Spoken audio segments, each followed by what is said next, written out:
This podcast is brought to you by Progressive. Most of you aren't just listening right now. You're driving, you're cleaning. If you're like me, you're exercising. But what if you could be saving money by switching to Progressive? Drivers who save by switching save nearly $700 on average, and auto customers qualify for an average of 7 discounts. So multitask right now. Quote today at Progressive.com. Progressive Casualty Insurance Company and Affiliates. National average 12-month savings of $698 by new customers surveyed who saved with Progressive between June 2021 and May 2022. Potential savings will vary. Discounts not available in all states and situations.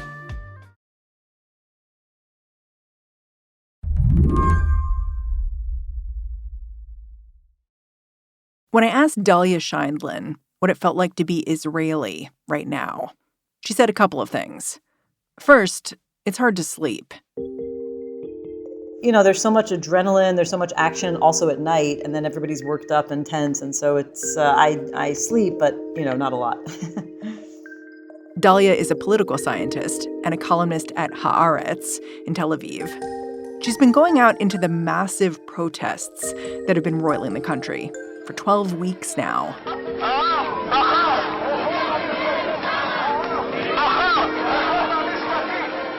Thousands of people have flooded the streets, waving Israeli flags, demanding Benjamin Netanyahu's governing coalition abandon its attempt to reform the Israeli judiciary. An estimated 300,000 citizens marching Saturday, many alleging the plan is a power grab that could make Israel an autocracy more like Turkey or Russia. We all have to fight for our rights because of the plans of Benjamin Netanyahu that want to turn this nation into a dictatorship. This week marked a kind of crescendo for these protesters as unions ordered much of the country to go on a general strike. That shuttered businesses all around Israel. Well, yeah, today was definitely, the most intensive because such a major swath of the economy was completely on strike. We didn't have planes taking off today. Within a minute of the head of our major labor union, Histadrut, announcing that the Histadrut was joining the general strike, there are no more flights taking off. So for Dahlia, being Israeli now means being tired, being inconvenienced. But it also means a strange kind of solidarity. All kinds of people have turned out to make their opinions known. Soldiers, doctors, young people, old people, hundreds of thousands of them. Like Dahlia, they're motivated by the belief that the quote-unquote reforms their representatives are pushing will make Israel dangerously undemocratic. We're in uncharted territory a little bit because we've never been through anything quite like this. And it feels a little bit scary as a citizen because, my life is here, my work is here, my finances are here. The country I live in is very much on the verge of becoming something completely other, at least for us Jewish Israelis, whereas, Palestinians have lived under an undemocratic regime for a long time. But it does feel like, my life as I know it could change dramatically. So it's worrying. And Dahlia is still worried, even though late Monday, these protests led the Israeli government to blink. אזרחי ישראל, אני אינני מוכן לקרוע את העם לגזרים. במשך 3 חודשים. On live television, Benjamin Netanyahu announced he was delaying this judicial reform for now. Netanyahu's saying we're going to give a chance to dialogue and see if we can come to an agreement. And that, of course, is clever because it basically says, to the protesters, this is the time when you can claim that you've had some victory. So is this a victory? I would not exactly say it's a victory. It's simply a kind of gesture in favor of the protesters and a desperate attempt to get the country back, mobilized again. I keep wondering what these people are going to think when the demonstrations are over and everybody goes home and this solidarity drains away. Today on the show, why Israel shut itself down and whether this move will really make a difference in the long term. I'm Mary Harris. You're listening to What Next? Stick around.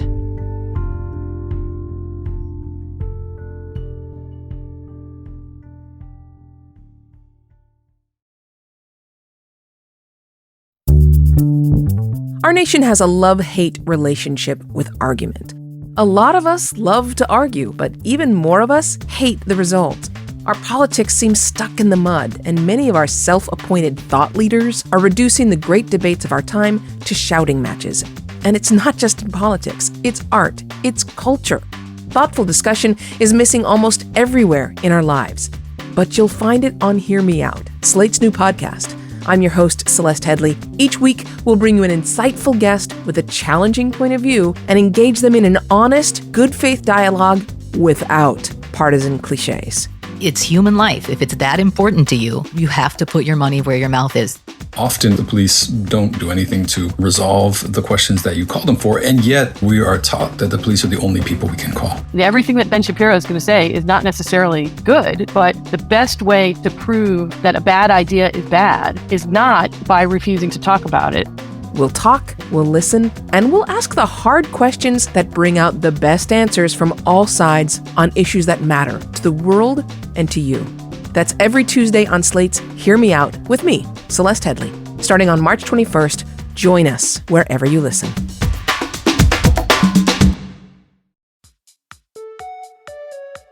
Hi, I'm Maddie Stone. I'm an environmental scientist, a journalist, and the host of the Future Tense Fiction podcast, produced by Slate, Arizona State University, and New America. I spend a lot of time thinking about the future. And while I'm naturally an optimist, between the ravages of climate change, future pandemics, and artificial intelligence making us all obsolete, I know there's plenty to worry about. Fortunately, I also know that humans have a superpower that can help steer us away from some of the more dystopian outcomes for our future: our imagination. Storytelling is the playground where we can explore different possible futures, utopian, dystopian, and somewhere in between, and create an emotional connection that will help guide us toward a better tomorrow. Each month, Future Tense Fiction will bring you a story that hopes to do just that, read by an actor and followed by a conversation with its author. And while the stories are as diverse as their writers, they all have one thing in common. They explore how tech that's emerging today could dramatically reshape tomorrow. This season, you'll hear from thought-provoking authors like Justina Ireland about the relationship between a military robot and the soldiers it's meant to replace. I don't think necessarily we can program a robot to inspire loyalty when we can't even do that well consistently ourselves. And from Annalee Newitz about the complex world of health surveillance. Robot got lucky because Robot had one of the few programmers out there who was like, I'm aware that there aren't just like middle class and rich white people using this device. Plus, David Iserson, who will tell us about love, fate, and life in a simulation. I think it's just that when you are offering people the opportunity to know the truth is not always appealing, and that is outside of her control. Along the way, we'll also cover AI, climate change, gig work, and even haunted houses. And we'll discuss how science fiction can help us imagine better futures. Future Tense Fiction will be available in March anywhere you listen to podcasts. Follow the show so you never miss an episode. See you in the future.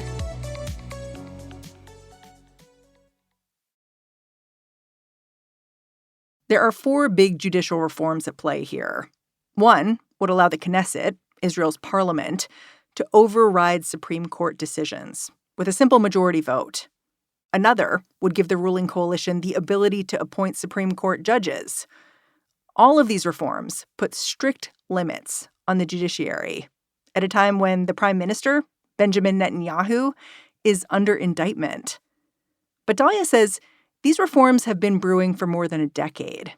And for Netanyahu's party, the Likud, and his far-right governing coalition, getting them done has become their first priority.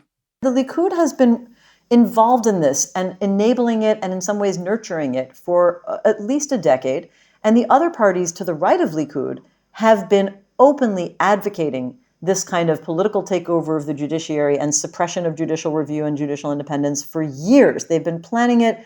They have been thinking about these in their political circles and in their policy circles and in their right-wing think tanks We have a document that we call the coalition agreement that outlines the basic principles of the coalition. It has to be published by law 2 days before the government is sworn in. And in that document, when it was released, it read like a loyalty oath that all the parties in the government would prioritize these judicial reforms, and we can talk about the term, and that they would go along with whatever the justice minister proposed, and they would have to support it. And they were basically sworn to making this their number one priority, and the plans were all in place. In fact, they generally share the perspective that the court, in their terms, has become some sort of a dictatorship of elites. And Dahlia says, because of the way the Israeli government works, without a constitution, the term judicial reform is actually a bit of a misnomer. Judicial reform, I still think, is the easiest way to capture what's happening, but it certainly is a form of regime change. It's also really important to point out something much more basic, and that is that we don't actually have structural and institutional checks and balances on the executive other than the independent judiciary. The government controls a majority of the legislature. There isn't a real separation of powers. We don't have any sort of regional election system. We're not a federal system. We're not part of any other international, meta-state bodies or international courts.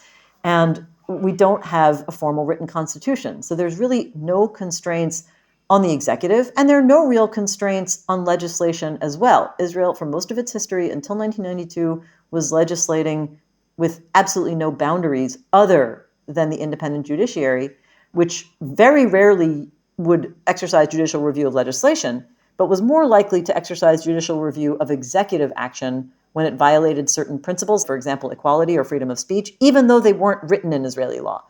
And so, I think that's what made Israelis really scared, is the kind of penny dropped that we have no other real protections. And the court has been responsible, which is the accusation of the right wing, for reading some of the basic expectations that any citizen would have in a democracy into Israel's political culture, even if they weren't written into law. That is a deep point of contention. I think that it's not a healthy situation for a democracy. I agree with the right wing on that, but the court has been forced into that situation. So you've laid out basically how as soon as Netanyahu became prime minister again, everyone had been kind of sworn to do this judicial, quote unquote, reform. Can you just tell me how the protest movement started? Like, do you remember, was it immediate as well? Like, were they just as prepared for this moment as Netanyahu and his coalition were? I don't know that they had a particular battle plan for this, because so many Israelis seem to be caught by surprise. I'm not sure why anybody was surprised, because I've been tracking this issue for many years, but many Israelis were. Now, I can tell you that the moment the government was established, and it was actually sworn in the very last days of 2022, within 1 week, the justice minister from Likud, I should add, published, the full plan of judicial reform. And right away that week, there was a demonstration. It was a fairly big demonstration. But the interesting thing about that demonstration was that it split into two. One half of it, let's just say it was roughly half, were protesting the attacks on the judiciary. And that was a very mainstream group of people who, maybe voted for centrist parties or some left-wing parties, but maybe also some right-wing parties. And I remember talking to a lot of people who said, I voted for Likud, I'm a right-winger my whole life, but I don't like this attack on the judiciary. And then it split. There was a split, and the remainder of the demonstrators were really saying, if you care about democracy, you can't support occupation. And this all brings us back to, the problem with occupation over Palestinians. But that demonstration was big in its own right, let's say 20,000 people. But by the next week is when we really saw mass protests, much bigger. And by that time, the leaders of the various groups that were protesting had made a clear decision that they were not going to split demonstrations, and that the best way to mobilize the most people was to completely unify all forces and to make this into a very patriotic Israeli demonstration in its tone and symbolism. And about judicial reform, because that was the thing everyone could agree on. Yes, but also adopting the Israeli flag as the symbol is very much, a Jewish national narrative. They have completely appropriated all of the national symbolism, which does create a rift in Israeli society on some level. Maybe rift is too strong a word, but there has been lots of observation that many of Israel's Palestinian citizens don't feel themselves part of this. They generally support an independent judiciary because it has occasionally made advances for their position in Israeli society and, advanced some of the values that have benefited them too. So they certainly aren't for the reforms or the regime change or whatever we decide to call it. And some have been present and speaking and joining, but you certainly don't see those kinds of numbers or the major presence of the Palestinian citizens of Israel, because they said, and there's even been some people quoted saying things like, this looks like an internal Jewish debate, especially because they're very much more connected to the Palestinians under occupation, and they know that the court really stops short of supporting things that we might consider basic human and civil rights when it comes to Palestinians in occupied territories. Can you tell me how the protest pressure came to a head this weekend when the defense minister was fired? Like, just tell that story. Okay. I mean, I think that in general, this was even before the defense minister announced his intention. He had communicated that he was going to make some sort of a speech calling for a pause in the legislation. Netanyahu basically pulled the defense minister into his office, for a sort of, I don't know if it was a dressing down or a negotiation, but he headed it off. He managed to get the defense minister not to do it. And then Netanyahu flew off to London for a visit, during which he was trolled and hassled by Israelis and protesters, outside Downing Street when he was meeting with the prime minister there.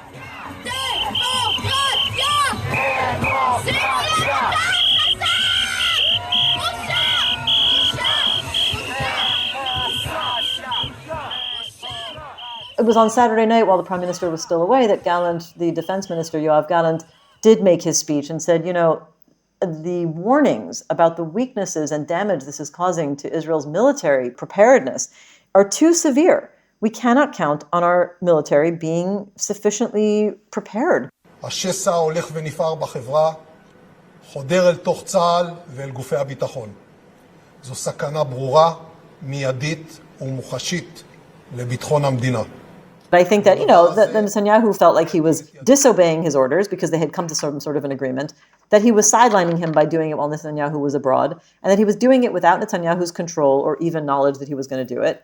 And that infuriated Netanyahu. Netanyahu, of course, likes to have complete control over everything that goes on in his coalition and probably in the country in general. And so Netanyahu, it took him about 24 hours to make this decision to announce that he was going to fire him as defense minister. And the message here is that, if you give me information I don't want to hear, you're out. The message is, if you go against my policies, you're out. Even though I just said he was furious about how it happened, I think the real problem was that he wanted to prove that he could pass these reforms. And with 64 seats out of 120, he should have been able to pass them. And there were already cracks in the armor. Interestingly, one of the other very senior Likud figures, Yuli Edelstein, who had been chair of the Knesset, which is a position equivalent to Speaker of the House for many years, he had absented himself. I don't mean abstain. He had simply not shown up for one of the key first stage votes of one of the pieces of legislation. So within the Likud, you're never going to hear people saying we're against the reform. The best they can do is say the way it's being done is too alienating. We need to call for dialogue. So we already knew that there were some cracks inside Likud. Gallant became the first to openly and publicly state in a very public way, I think we should stop this process. But Netanyahu knew that it could very easily drag with it other Likud figures who had already been privately telling him this has gone awry. It didn't happen the way we wanted it to happen. And after Netanyahu announced that he would be firing the defense minister, there was, let's say, speculation and hints being dropped from those figures that they would support the effort to pause the legislation, because him firing the defense minister immediately triggered such an extreme response from the protesters, who within literally half an hour began calling for mass demonstrations, and then within an hour had completely blocked the main traffic highway, and then within 2 hours there were tens of thousands of people and then hundreds of thousands of people out in the streets. It's just so interesting to me that Netanyahu seemed to think that firing the defense minister might work out for him in some way. Well, we're all trying to play the psychoanalyst for Netanyahu for years now, because there are many things he's done that many people think were over the top or inexplicable, and somehow it always seems to work out for him. This time, it's starting to seem like he's really miscalculated. The reaction was so severe, I don't think he could have anticipated that reaction. When we come back, how just 24 hours seems to have changed the fate of Netanyahu's judicial reforms. For now, anyway.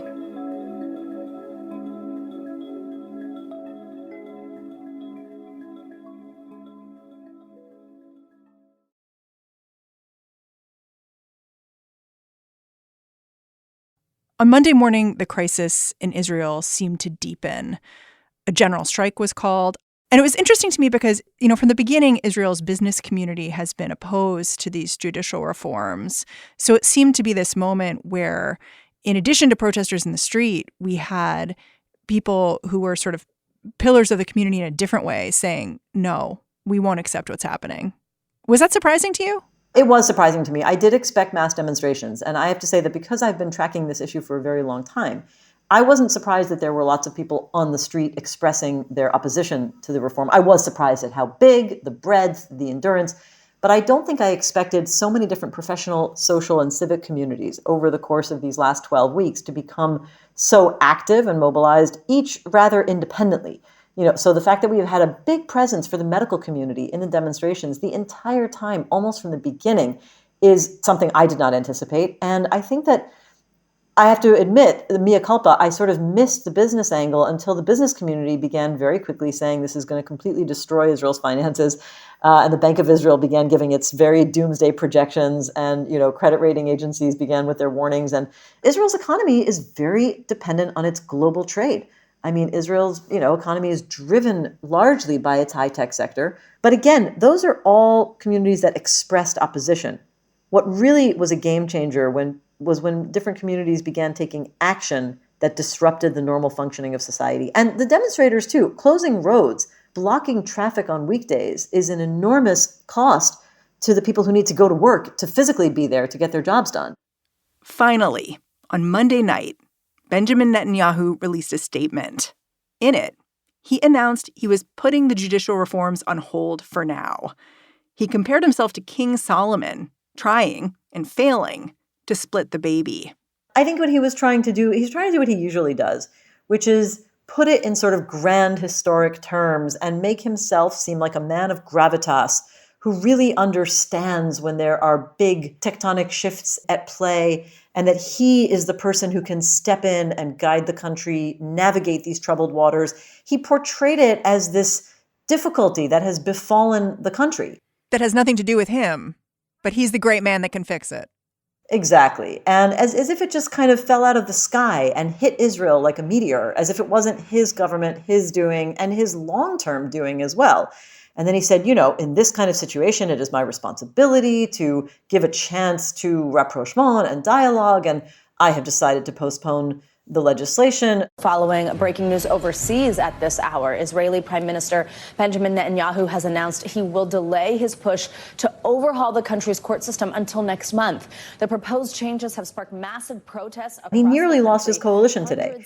One of his ministers, the Minister of National Security, which we used to call Internal Security, threatened to simply not support the entire endeavor of postponing this and topple the government. And in the end, we don't know if he actually threatened, but he did not support postponing the legislation. And in the end, they negotiated about it all day, it seems, until that minister, which is Itamar Ben-Gvir, decided that he would let the pause go on. If he decides to leave the government, he will continue supporting it from the outside. But so far, he hasn't done that. And Itamar Ben-Gvir released a statement saying this reform will pass. Like, this is in no way a backing down. Exactly, because that has been, again, that party really campaigned on exactly this program. So they feel like it is their signature, it is their raison d'etre. And, again, the question of whether Netanyahu is not really committed to it, but just wants them on his side is almost irrelevant. He has thrown his entire political and moral weight behind this. And he is not going to back down from it at an ideological level. If he has any ideological qualms, he is not about to show them to the public. And I don't think it matters at this point. He is behind it. And I think he will try to continue it as long as he needs to keep his government going. You said that Netanyahu almost lost his coalition moving forward. And many people have observed that basically he was stuck between a rock and a hard place. Like, if he jammed these reforms through, he would enrage people in the streets. And if he took a pause, he would sort of lose momentum for what he was trying to do. But even though he's sort of pasted things back together for now, what does that say to you about his strength moving forward and how long he might be in his current position? It's certainly a legitimate analysis to say that he's weaker now in some ways because he's trapped. He's trapped into this coalition. He doesn't have any other coalition partners who will sit under his leadership in government. And this is what the coalition demands. And he has created a monster within the Likud that demands it as well.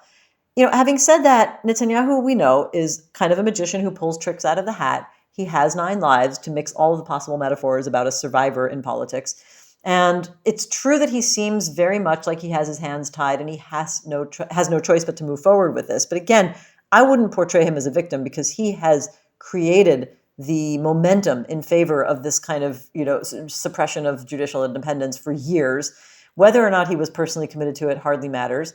The other thing is that there are also calls for the opposition parties to join his coalition in order to, throw a lifeline to the country's democracy, in the sense that nobody wants them to sacrifice their principles and go into a government led by a person who's under indictment, and will continue leading the country in this direction. But there is also a sense that this is a real SOS, and that the longer Netanyahu is in power in a government with the far right, supremacist, nationalist, ultra-Orthodox, and religious parties, this legislation will not go away and it will pass on some level. And therefore, the centrist parties should go into a government with Netanyahu just to preclude him, having to move ahead with that kind of legislation.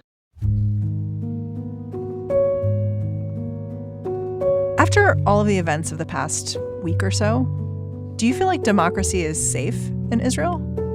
I don't think democracy has ever been fully realized in Israel. I think democracy has been missing major foundations from the beginning of statehood. Those foundations, the missing foundations, have deepened. I would say the damage done to Israeli democracy over the last decade under Netanyahu's rule, really since 2009, built on the vulnerabilities that were there to begin with.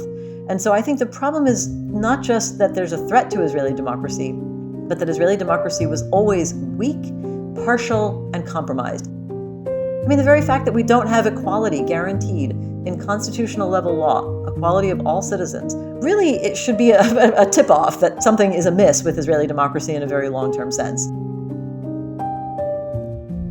Dahlia, I'm so grateful for your time. Thanks for coming on the show. Oh, great. Dahlia Scheindlin is a fellow at Century International, a progressive think tank based in Tel Aviv, Israel. And that's our show. What Next is produced by Paige Osborne, Elena Schwartz, Madeline Ducharme, and Anna Phillips.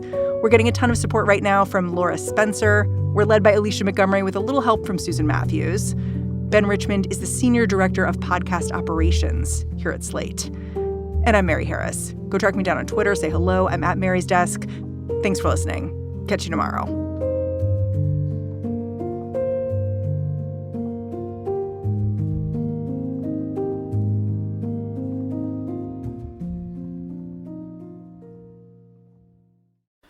Macy's is committed to creating brighter futures for all and empowering a new generation of leaders. That's why they're continuing support of Girls Inc. all throughout March. Your online or in-store donation will help fund education and career readiness programming, inspiring all girls to be strong, smart, and bold. Give back and learn more at Macys.com/purpose.